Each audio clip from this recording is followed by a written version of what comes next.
Glad to see you back, sports fans. Welcome to the only CalTV show that's turning up the heat in the studio and on the playing field. I'm Dan Fiedler. And I'm Kevin Cohen. And today we're going back and forth.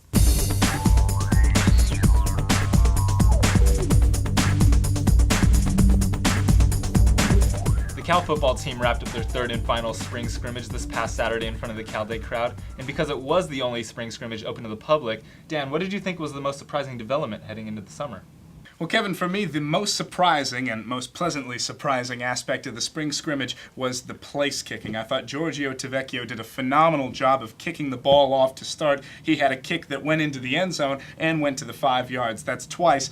We only had one kickoff that went into the end zone for a touchback in 2008, so it's definitely refreshing and a little bit relieving to see our kickers getting the ball off the tee a little bit. It's going to help a lot with field position. And that definitely did elicit a big roar from the crowd. Definitely, right. But for me, I think the most surprising aspect of the spring was Brock Mansion going perfect on his first drive of the game, and with a touchdown to log him in. So that was very surprising, I thought. It was, and you noticed there's a lot of competition brewing here because 5 for 5 was Mansion on his first drive, and also 5 for 5 was Kevin Riley, so they're definitely spurring themselves on to greatness in their competition. It looks like that it could go down to the wire before them, even though it's generally accepted that Riley's outperformed him.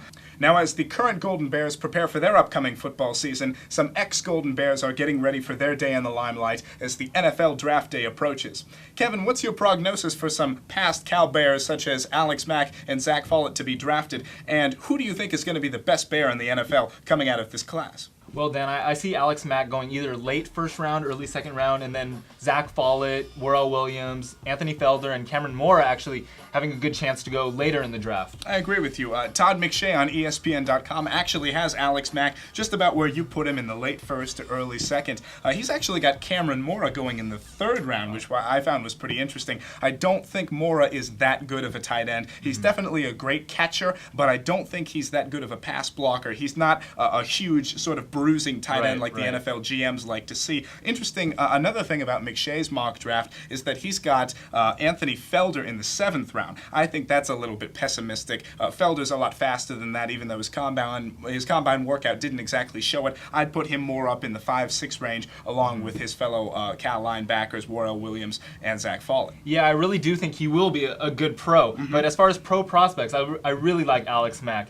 Although he doesn't have the best strength for a center, his feet are so active, and he really gets to the second level, which the pro scouts fall in love with.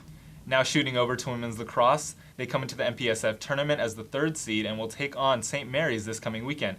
Now, Dan, how many games do you think they can win? I'll tell you what, Kevin, they're definitely going to win one game in the MPSF tournament. They're playing St. Mary's in the first round, like you said, and I believe they've only lost once against them in the entire history of women's lacrosse at Cal, so I think they can definitely get by St. Mary's, who's only got a 3-12 record.